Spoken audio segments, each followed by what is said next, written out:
I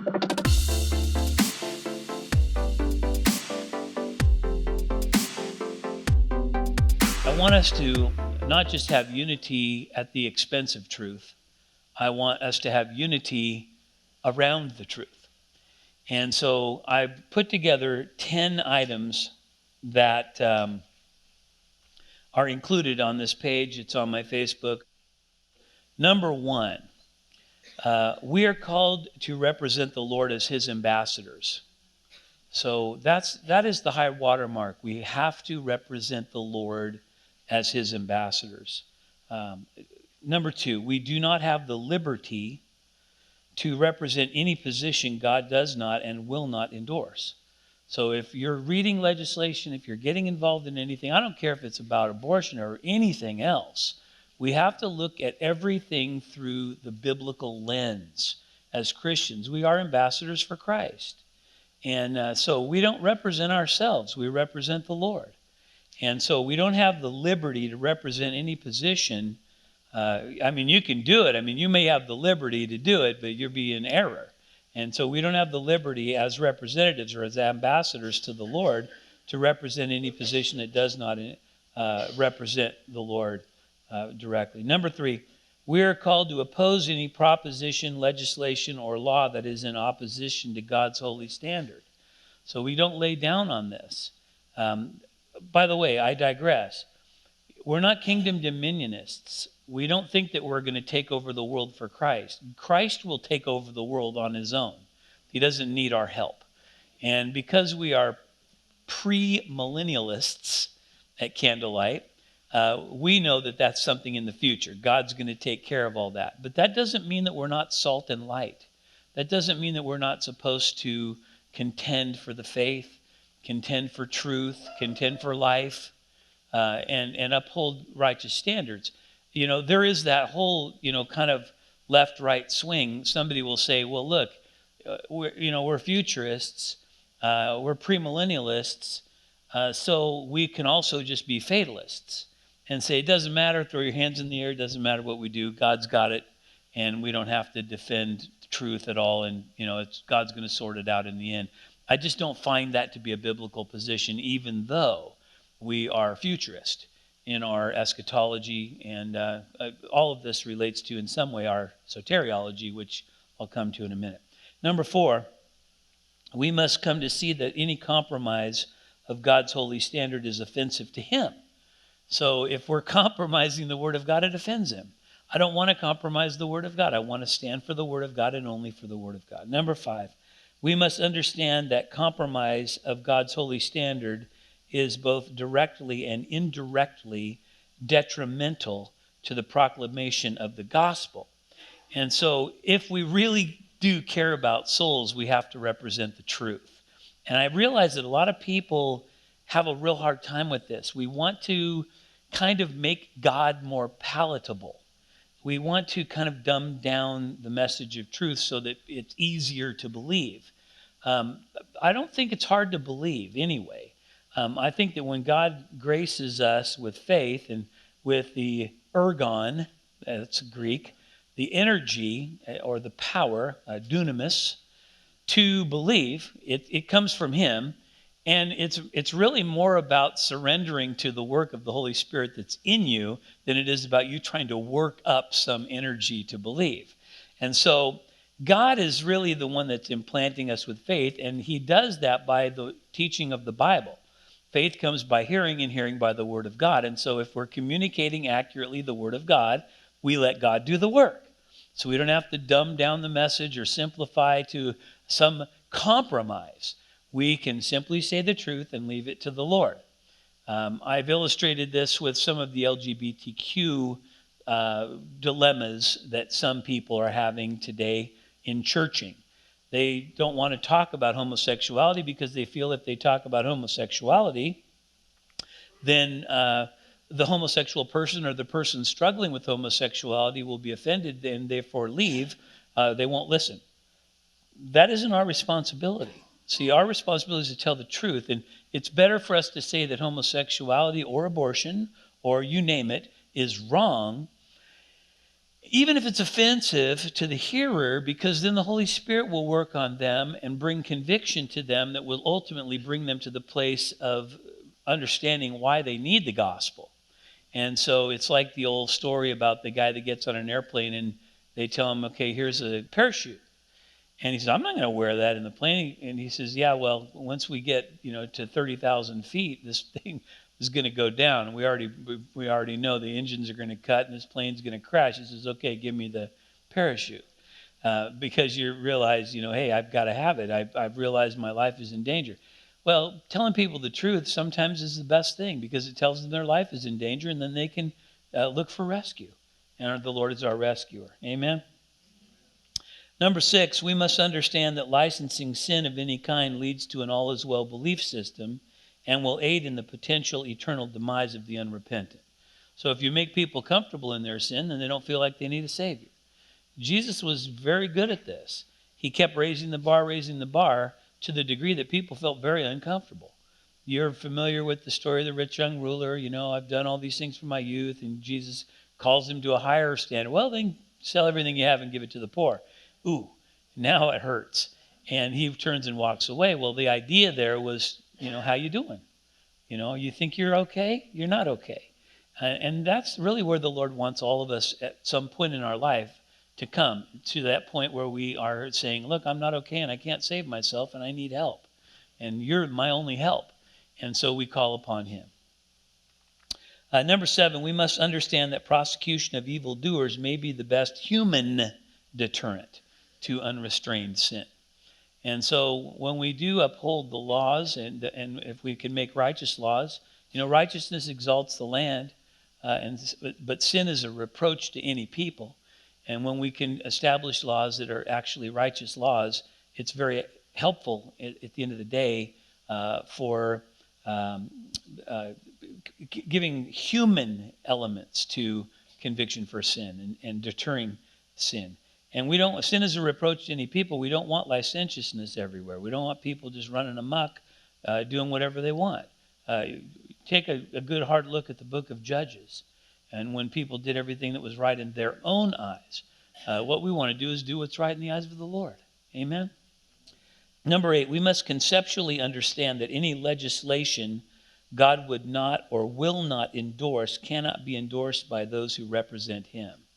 And so now we're getting down into kind of civil government, but if we understand this, that legislation that God can't endorse. If God can't sign a bill, I can't sign a bill.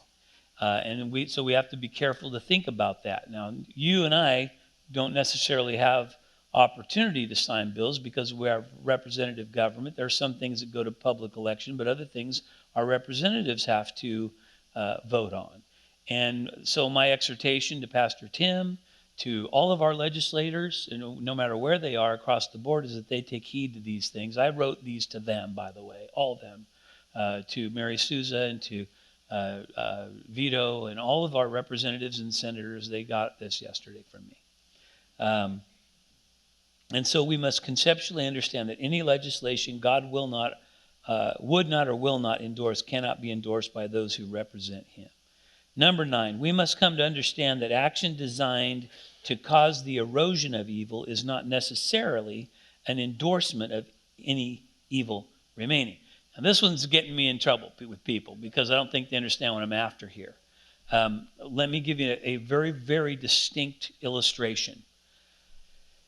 In the state of Idaho, as much as it is unlawful and it nonetheless is legal. So let me say that again. It is unlawful to kill your baby. Unlawful meaning the standard of God. But it is legal in civil government. This is the way that our government has, unfortunately, developed our standards based on judges' opinions, not based on the Constitution and properly developed law. Nonetheless, that's the way the state of Idaho has caved into judicial power, which it shouldn't. It's just flatly unconstitutional based on our state constitution and our United States Constitution. So we got all kinds of problems. But because you can legally obtain an abortion in the state of Idaho, There are other groups that are not involved in legislation, and I'm going to be very specific. I'm going to use Open Arms as an example. Open Arms Pregnancy Care Center here in Coeur d'Alene, they have developed a ministry so that when a woman, a young man, a family, whatever the grouping of individuals might be, might seek for an abortion, and they are aware, the director, the people that are involved at Open Arms are aware of the fact that a person can legally, not lawfully in the eyes of God, but legally obtain an abortion. They're going to try to do whatever they can to save one baby at a time, and one family at a time, one woman at a time, one husband or boyfriend or partner at a time. And so they're trying to do what they can to help people. In this case, maybe that person is a baby, maybe it's the mother. I know Susie spends a lot of time in post-abortive care. So women that have already made this terrible decision, and she comes alongside of them and ministers grace to them and helps them understand the truth of God, that what they had done was wrong, but that there is forgiveness of sins and recovery for them. And so I think what happens, and I will admit, I wrestled with this. At first, because I was thinking, I want all these organizations to get on board with us, while I just discover that individuals within organizations like this will, the organization itself sometimes will not. And I was ticked off. I was really ticked off about it. But I came to realize that, and let me read this again under this illustration. We must come to understand that action designed to cause the erosion of evil. So in other words, look, maybe my mission is not about saving babies. My mission is about representing the Lord. That's my first and foremost mission. We're ambassadors for Christ. We represent the Lord. No compromise. Are you guys with me? But even if I am in an environment where I'm representing the Lord as my first and foremost, if I can still save a baby, that's not wrong. Are you with me? Do you understand what I'm saying?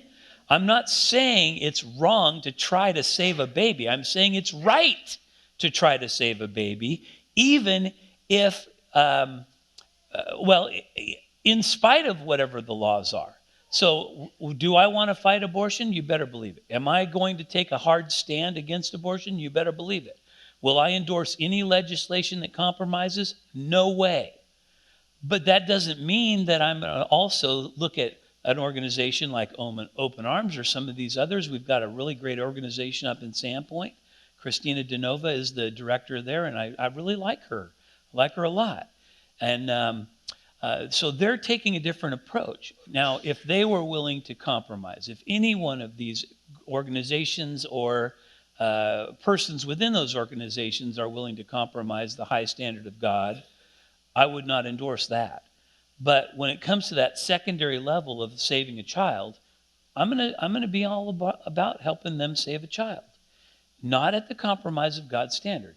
I want to make sure that I'm very well understood here, because I have had some people say, nope, we don't like point 9. I think it's because they don't understand what I'm saying. I'm saying you can erode evil without condoning evil. You can resist evil without participating in evil. And so we should be resisting evil. But our first and foremost responsibility is to represent the Lord. Number 10, and finally, we must be willing to stand for the truth against any action requiring biblical compromise, even if that compromise leads to perceived progress. So when we have perceived progress, well, this is where this gets ugly, because we have some legislation today that would say, if we can, by legislation, save 80% of the babies or 90% of the babies, but we will make a compromise and we will cost or license or endorse the loss of life for even 1% of the babies, that's still a compromise, and we can't do it. We cannot do it. So any kind of legislation that says we'll save this number of babies, but we'll go ahead and sacrifice these other ones, no deal. Okay, thank you. We have to think these things through, and we have to pay attention. For example, there's a bill that's being presented right now. in this legislation, as I understand it, there's sort of a backdoor side of it. While they're suggesting we can save so many babies, they're also kind of allowing for, by softening some other standards, that will allow your taxes to pay for abortion of babies that are through rape and incest. No way. We're not going to give $1 of our money to this. See, we can't do that. We can't compromise in this way. And so this legislation is focused one way, and that legislation is save babies. That kind of legislation is not following under the category of the higher legislation of represent God. We must obey and represent the Lord and Him alone. Amen?